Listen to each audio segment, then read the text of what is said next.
Can you believe she's doing nothing even though she's in her last month of pregnancy? What kind of parenting did you do?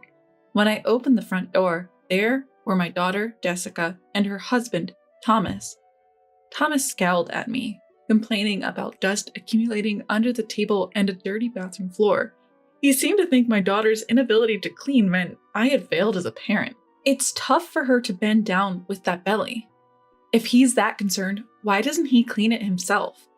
Before I could say anything, Thomas reached for the door. I can't be bothered with someone who can't even keep house. I'm leaving her. I'm Rebecca, and I turned 54 this year.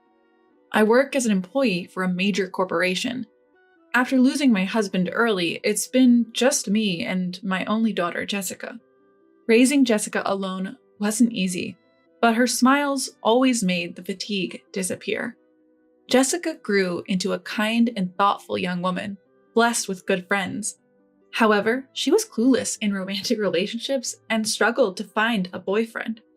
I was hoping she'd meet someone in high school, but she didn't even have a boyfriend in college. After graduating, she's been working as an office employee for a food manufacturer. Not a single rumor about her dating life. When I'm gone, Jessica would be all alone. I started to worry, considering introducing her to someone, when she shyly informed me she's dating a man she met through a friend. Their relationship progressed smoothly, and about 2 years in, they announced their engagement. I felt relieved. It's bittersweet to see your only child move out, but the reassurance of her having a family outweighed that. The couple lives about an hour's drive from my house. Thomas is 4 years older than Jessica and a very ambitious man. Thomas often works late or goes out for drinks, citing his career ambitions, leaving all household chores to Jessica. I thought they should share responsibilities, but I refrained from interfering in their lives.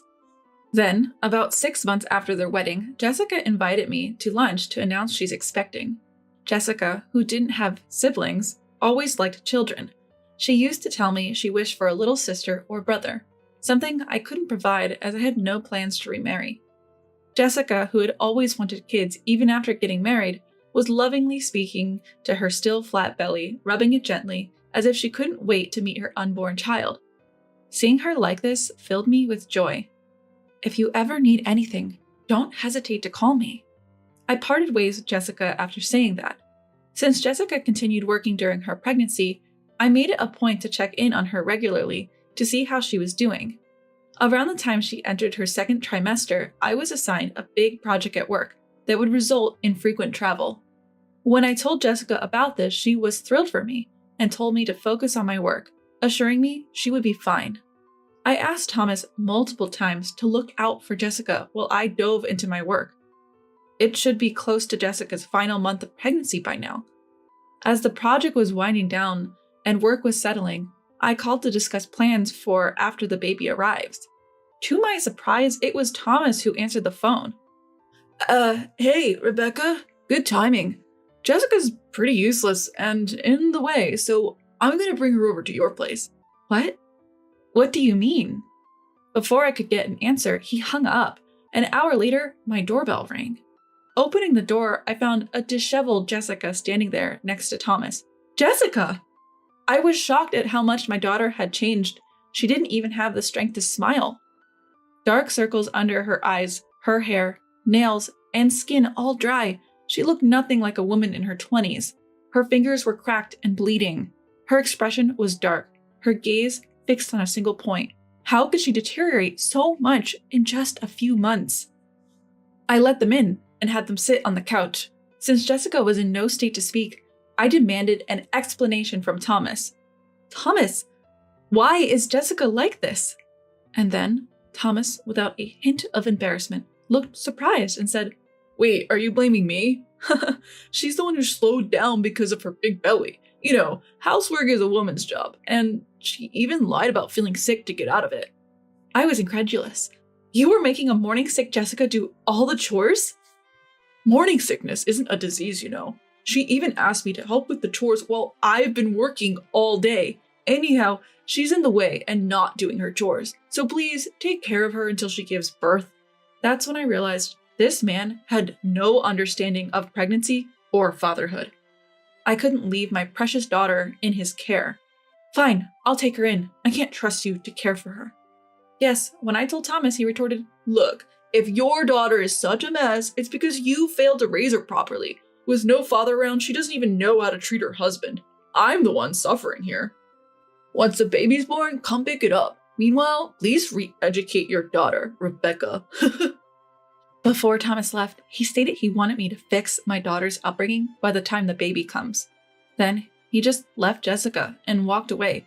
The nerve of that man. I deeply regret letting Jessica marry him. Jessica sits there, looking down like a doll. First, I need to make her feel secure. So I went to the fridge, poured milk into Jessica's favorite cup with a bit of sugar, and warmed it up in the microwave. "Be careful, it's hot," I told her as I handed it over. Upon sipping the warm milk, Jessica broke into sobs, tears flowing freely. I sat next to her, rubbed her back, and listened to her story. Thomas was ambitious and continued to attend work parties even after Jessica became pregnant, leaving her alone. Whenever she needed something, he wouldn't lift a finger to help.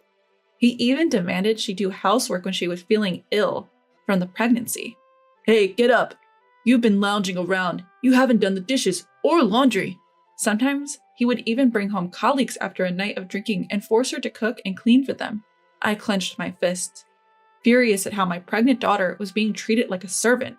Jessica told me she didn't want to jeopardize my career, so she endured it. She even asked doctors to explain to Thomas about the physical changes in pregnancy, but it was all in vain. Her in-laws lived far away, only accessible by flight, so she couldn't rely on them either. She had always put others before herself. I hugged her and said, "From now on, it's okay to prioritize yourself, Jessica. If you're struggling, don't hesitate to ask for help. I'm sorry for not realizing sooner." With that, I gently stroked her head. "Mom, thank you." And then she broke into childlike sobs. A few days after Jessica came to stay, her emotional state became increasingly unstable as her due date approached. When I returned from work, the house was clean. Even when I told her to rest, Jessica would continue doing chores. She'd even attempt to move heavy mattresses or change burnt-out light bulbs. At times, she tried to pack her bags and go home, fearing her husband's wrath. I thought she might need counseling, so I went to our neighbor, who used to be a therapist, to ask for a recommended clinic. "Lisa, hello, do you have a moment? I need to talk about my daughter." Welcoming me into her home, Lisa listened to my story. I shared Jessica's situation with Lisa and her husband Kevin and received recommendations for a good clinic. Jessica had been feeling off too, so she started visiting the hospital. Lisa and her husband were concerned about Jessica, so when I was at work, Lisa would stop by to check on her. Thankfully, Jessica started to recover and smiled more like she used to. When the due date came, I took Jessica to the hospital. As her contractions began, I rubbed her back and wiped her sweat, encouraging her all the way. As the contractions grew closer, I watched Jessica walk into the delivery room. I sat in a chair, restless and eager until I heard the baby's cries. A nurse informed me that both mother and child were healthy, a relief to hear. When I went to see them, Jessica was holding our sleeping baby in her arms. I was angry at Thomas, but I still let him know that a healthy baby girl had been born. Then immediately entering the hospital room and seeing his newborn, Thomas blurted out, "Yuck, babies look like monkeys, not cute at all. Jessica, you're not even wearing makeup and just lying in bed. You're so lazy. Put some effort into how you look. You're a woman." Just as I was about to retort, the nurses and doctors who heard him lost their temper. They surrounded Thomas, shouting, "Are you even a husband? Your wife just gave birth risking her life and she's exhausted. Can't you say something nice?" But Thomas, visibly irritated, shot back, "Shut up. My mom was working even right after giving birth. This is clearly laziness." I've never heard of a woman working immediately after childbirth, and there's no way he could remember that. Something must have twisted his memory. It makes sense he wouldn't know, given he's never shown interest in pregnancy or childbirth. Thomas stormed out and didn't even show up on Jessica's discharge day. No signs of him coming to pick her up. Concerned about sending Jessica back to him, I told her she could stay with me, but Jessica wanted to go home, saying it was unfair to the child to grow up without a father. Reluctantly, I called Thomas to see if he would pick her up. He replied, "I'm busy with work, so please take care of things there. I don't want to lose sleep because of a crying baby." He hung up right after that. I brought Jessica home, suggesting she stay until she got used to parenting. Thomas hadn't bought any baby essentials, so we went shopping to set up a nurturing environment. Thomas hadn't even thought about a name because he was so focused on his work, so Jessica and I chose one. We named the baby Sarah. Our neighbors Lisa and her husband knew the situation and helped with childcare, so Sarah grew up well. About 3 months after Sarah's birth, Thomas showed up without any notice to pick up Jessica and Sarah. "Hey, I'm here to pick you up. Hurry up, you're always so slow," Thomas yelled from the front door. By the time Jessica's emotional instability after her childbirth had temporarily settled, and she fully understood how terrible Thomas was, Jessica had made up her mind to divorce and had no intention of going back to him. From behind the door, she said, "I won't be controlled by you anymore, and I'm not coming back home. I'll mail you the divorce papers, so sign them."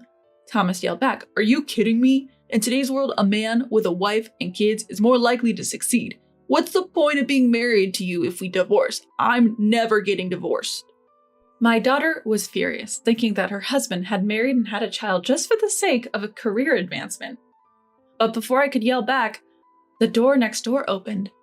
Hearing Thomas's loud voice, our neighbors Lisa and her husband Kevin stepped out of their home. Thomas, who glanced at Lisa, paled instantly when her husband Kevin appeared. "Boss, what are you doing here?" Stunned, Thomas watched Lisa and Kevin approach. It turns out Kevin was Thomas's supervisor. Kevin, also surprised, said, "So you're Jessica's husband. To think a terrible man like you, who neglected his child for 3 months, turns out to be you. You lack empathy, and I can't trust my team to someone like you. I'll let the CEO know as well, but consider your promotion canceled," Kevin sternly whispered to Thomas. "Please, Kevin, reconsider." Clinging to Kevin in tears, Thomas said, "You have nothing more to say to me. You don't even want to listen. You only ever cared about your work." Kevin cuts him off, not allowing any further comments. "What was all my hard work for?" Thomas drops to his knees, deflated. Kevin is known in the neighborhood and at work as a family man, and he couldn't tolerate Thomas treating his family like tools. Apparently, Thomas had been putting on a good face at work for the sake of promotion. Thomas went home quietly that day, but once at the office, he pestered colleagues and subordinates saying, "Hey, you had dinner at my place, right? Could you put in a good word for me with the boss for a promotion?" When no one complied, he went straight to the CEO. "Sir, I've worked hard for this company every day. My sales numbers are consistently high. Please approve my promotion."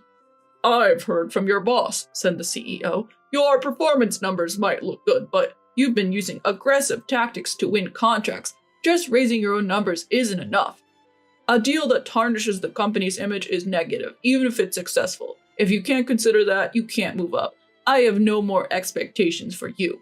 Thomas leaves the CEO's office, his face pale with dejection. The CEO of Thomas's company is occasionally on TV and is well known as a man of integrity. He made his judgment based on more than just the boss's reports. Thomas probably got the message. After that, Thomas lost his motivation for work. His constant mistakes became a burden, and he was transferred to a regional department with hardly any work. At least, he wasn't fired. After his transfer was settled, Thomas repeatedly came to our house saying, "Jessica, it was my fault. I want another chance. I want to see Sarah. I'm her father, right?" Both Jessica and I ignored Thomas, but when he became too persistent, Kevin warned him that he would report him to the CEO, which would get him fired. After that, we didn't see him anymore. It must have been shallow affection after all. When Kevin found out that Jessica was having trouble getting her divorce accepted, he referred her to a top-notch attorney. The divorce was finalized smoothly, and she was even able to claim compensation for emotional distress. Thomas got transferred and seemed to be living a quiet, lonely life in a rural area. I heard this from Kevin. He said the last time Thomas came into the office, he looked unrecognizable. His shirt and suit were wrinkled. He'd grown a beard, and he had lost a lot of weight. In the small town Thomas moved to, you can't easily visit a dry cleaner or a convenience store without a car. Whether he's trying to save on gas or just can't be bothered, if he doesn't use these services, he'll have to fend for himself. Thomas never lifted a finger to help with housework, always saying it was a woman's work. So he probably doesn't know how to do anything for himself. He should regret treating Jessica like a servant when he's there all alone.